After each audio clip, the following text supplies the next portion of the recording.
전 대통령과 권성동 원내대표가 이렇게 나란히 서서 찍은 이 사진을 보고 냉소를 보낸 사람이 있습니다. 바로 조원진 우리공화당 대표입니다. 권선동 원내대표는 뭐 가면 안 되죠. 정청래 의원은 그래도 좀 점잖게 가만히 앉아 있더라고. 예. 그런데 더 심한 역할을 하신 분인데 예. 헌법재판관들 앞에서 울면서 탄핵시켜 달라고 한 분이 물론 박근혜 대통령으로 봐서는 막 아이고 지난 일이다 하지만은 나머지 그 분노하는 국민들한테는 더 화가 나는 거죠. 탄핵시켜달라고 울기까지 했던 권성동 원내대표가 무슨 염치로 박 전 대통령을 만났냐라는 거죠.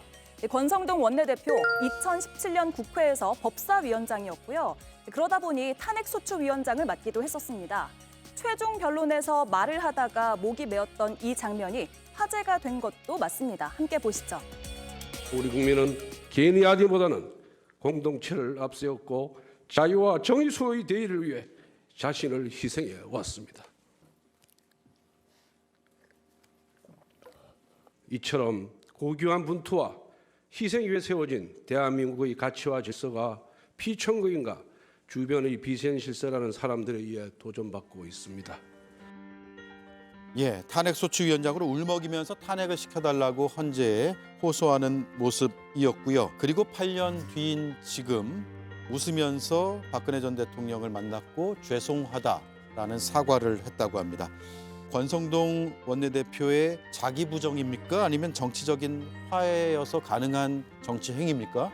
자기 부정이죠. 그러니까 지금 이제 정치적인 여러 가지 이해관계나 목적 때문에 만날 수밖에 없는 상황이라고는 보여져도 굳이 그 자리에서 과거 얘기를 꺼내서 사과를 했어야 되나? 저는 당시에 더불어민주당 원내대표로서 당시 탄핵소추위원장이었던 권성동 의원을 보면서 되게 놀랐었거든요. 예. 상당히 발언도 되게 정의에 부합하고 또 되게 소신 있게 그 탄핵소추 앞장섰고 사실 그 쉬운 일은 아닙니다. 집권당의 법사위원장이 헌법재판소에 거의 출근해가지고 거의 모든 공판에 성실하게 가서 그래서 제가 보면서 아 저분은 비록 당은 다르지만 굉장히 자기 소신껏 활동하시는 분이구나라고 전 평가했는데 예. 이번에 가서 박근혜 대통령 앞에서 저렇게 연구스러워한 모습을 보면서 약간 이게 뭐지? 이런 약간 뭐랄까 씁쓸한 그런 느낌이 들었어요. 저 때가 이제 정치적으로는 큰 변곡점이었는데 우상호 그때 대표께서 민주당 원내대표를 하고 저는 그때 최순실 국정농단 국정조사 청문특위 위원장을 맡고 예. 있었죠. 그래서 그 생생한 한 장면 한 장면마다 다 감회가 새로운데 좀 전에 자유통일당의 뭐 조원진 원내대표와 권성동 지금 원내대표가 박근혜 대통령 찾아가서 울은 뭐 그런 그 내용을 가지고 탄핵시켜 달라고 헌재 재판관들 앞에서 울었다는데 그건 탄핵시켜 달라고 울은 게 아니라 우리가 배출한 그런 대통령에 대한 탄핵소추위원장 직분에 자신이 충실하면서 예. 많은 희생 속에서 세워진 그런 대한민국의 가치와 질서가 파괴됐는데 이게 대통령 첫건에 한마디로 비선 실세들에 의해서 국정농단이 이루어졌다. 그렇기 때문에 탄핵되어져야 된다. 이런 내용을 이야기한다는 그 자체가 가슴 아픈 일이었기 때문에 예. 그래서 흘린 눈물이에요. 제가 저 내용 너무나 잘 알고 있죠. 아 직접 들으셨어요? 권성동 대표한테? 그럼요. 예, 그러면 탄핵 좀 그래서 시켜주세요가 아니다. 그래서 이번에 이제 박근혜 대통령 아마 8년 만에 처음 만난 겁니다. 예. 그동안 박근혜 대통령은 그냥 5년 가까이 옥살이도 하셨죠.